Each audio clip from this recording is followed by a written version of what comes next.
Govardhan hotel ಎದುರು ದಂಪತಿ ಮೇಲೆ ಹಲ್ಲೆ ಆರೋಪ, ನೆರವಿಗಿಂತ ಮೊಬೈಲ್ ವಿಡಿಯೋಗೆ ಒತ್ತು, ಇಬ್ಬರ ವಿರುದ್ಧ ಕುಮಟಾದಲ್ಲಿ ಪ್ರಕರಣ. ಕುಮಟಾ ತಾಲೂಕಿನ ಹೊಸ ಬಸ್ ನಿಲ್ದಾಣದ ಸಮೀಪದ ಗೋವರ್ಧನ್ ಹೋಟೆಲ್ ಎದುರು ದಂಪತಿಯ ಮೇಲೆ ಹಲ್ಲೆ ನಡೆಸಿ ಜೀವ ಬೆದರಿಕೆ ಹಾಕಿದ್ದ ಆರೋಪದಡಿ ಇಬ್ಬರ ವಿರುದ್ಧ ಕುಮಟಾ ಪೊಲೀಸ್ ಠಾಣೆಯಲ್ಲಿ ಪ್ರಕರಣ ದಾಖಲಾಗಿದೆ. ಶಿವಮೊಗ್ಗ ಜಿಲ್ಲೆಯ ಸೊರಬ ತಾಲೂಕಿನ ದೇವಿಕೆರೆ ಗ್ರಾಮದ ನಿವಾಸಿ ರಮೇಶ್ ದ್ಯಾಮಣ್ಣ ಅಲೆಮಾರಿ ವಯಸ್ಸು 62 ಅವರು ನೀಡಿದ ದೂರಿನ ಆಧಾರದ ಮೇಲೆ ಪ್ರಕರಣ ದಾಖಲಾಗಿದ್ದು, ಅವರ ಪತ್ನಿ ದ್ಯಾಮವ್ವ ರಮೇಶ್ ಅಲೆಮಾರಿ ವಯಸ್ಸು 51 ಕೂಡ ಘಟನೆಯಲ್ಲಿ ಗಾಯಗೊಂಡಿರುವುದಾಗಿ ದೂರಿನಲ್ಲಿ ಉಲ್ಲೇಖಿಸಲಾಗಿದೆ.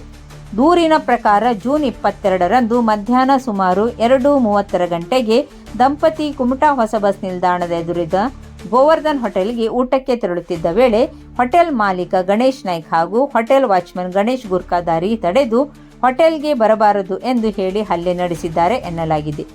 ಆರೋಪಿಗಳು ಕೈಯಿಂದ ಹೊಡೆದು ದೂಡಿದ ಪರಿಣಾಮ ದಂಪತಿ ರಸ್ತೆಗೆ ಬಿದ್ದಿದ್ದು, ಮತ್ತೆ ಹೋಟೆಲ್ ಬಳಿ ಬಂದರೆ ಕೊಲೆ ಮಾಡಿ ನಾಪತ್ತೆ ಮಾಡುವುದಾಗಿ ಜೀವ ಬೆದರಿಕೆ ಹಾಕಿರುವುದಾಗಿ ದೂರಿನಲ್ಲಿ ತಿಳಿಸಲಾಗಿದೆ. ಘಟನೆಯ ಮಾಹಿತಿ ತಿಳಿಯುತ್ತಿದ್ದಂತೆಯೇ ಪಿಎಸ್ಐ ಖಾದರ್ ಭಾಷಾ ಹಾಗೂ ಪಿಎಸ್ಐ ರವಿ ಸ್ಥಳಕ್ಕೆ ಧಾವಿಸಿ ಗಾಯಾಳುಗಳನ್ನು ರಕ್ಷಿಸಿ ತಕ್ಷಣ ಕುಮಟಾ ಸರ್ಕಾರಿ ಆಸ್ಪತ್ರೆಗೆ ದಾಖಲಿಸಿ ಚಿಕಿತ್ಸೆ ಒದಗಿಸಿದರು. ಆಸ್ಪತ್ರೆಯಲ್ಲಿ ದಾಖಲಿಸಿದ ಹೇಳಿಕೆ ಆಧಾರದ ಮೇಲೆ ಪೊಲೀಸರು ಪ್ರಕರಣ ದಾಖಲಿಸಿಕೊಂಡಿದ್ದು ತನಿಖೆ ಮುಂದುವರೆದಿದೆ. ಈ ಘಟನೆಯ ಮತ್ತೊಂದು ಆತಂಕಕಾರಿ ಅಂಶವೆಂದರೆ ಹಲ್ಲೆ ಬಳಿಕ ಸಂತ್ರಸ್ತರು ಸುಮಾರು 15 ನಿಮಿಷಗಳ ಕಾಲ ರಕ್ತದ ಮಡುವಿನಲ್ಲಿ ಬಿದ್ದಿದ್ದರು. ಸ್ಥಳದಲ್ಲಿದ್ದ ಹಲವರು ನೆರವಿಗೆ ಧಾವಿಸುವ ಬದಲು ಮೊಬೈಲ್ನಲ್ಲಿ ವಿಡಿಯೋ ಚಿತ್ರೀಕರಣ ಮಾಡುತ್ತಿದ್ದ ದೃಶ್ಯಗಳು ಕಂಡು ಬಂದಿವೆ ಎನ್ನಲಾಗಿದೆ.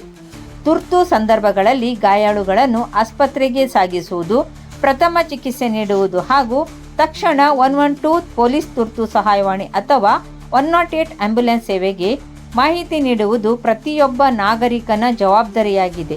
ಒಂದು ವಿಡಿಯೋ ವೈರಲ್ ಆಗಬಹುದು, ಆದರೆ ಸಮಯೋಚಿತ ನೆರವು ಒಂದು ಅಮೂಲ್ಯ ಜೀವವನ್ನು ಉಳಿಸಬಲ್ಲದು. ಮೊಬೈಲ್ ವಿಡಿಯೋಗಿಂತ ಜೀವ ಮುಖ್ಯವೆಂಬ ಅರಿವು ಪ್ರತಿಯೊಬ್ಬರಲ್ಲೂ ಮೂಡಬೇಕಿದೆ ಎಂಬ ಅಭಿಪ್ರಾಯ ಸಾರ್ವಜನಿಕ ವಲಯದಲ್ಲಿ ವ್ಯಕ್ತವಾಗಿದೆ.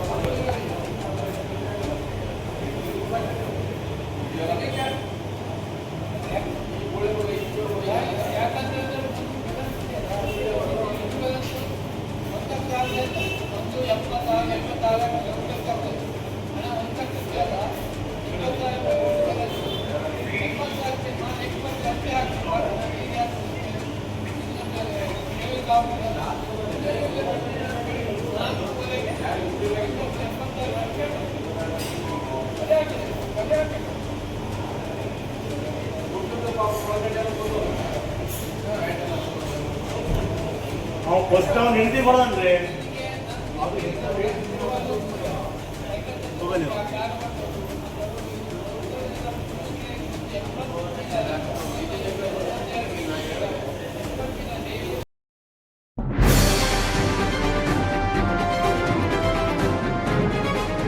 ಇದು ಖಾಲಿ ಡಿಜಿಟಲ್ ವಾಹಿನಿ, ಸತ್ಯ ಮತ್ತು ಸ್ಪಷ್ಟ ಸುದ್ದಿ.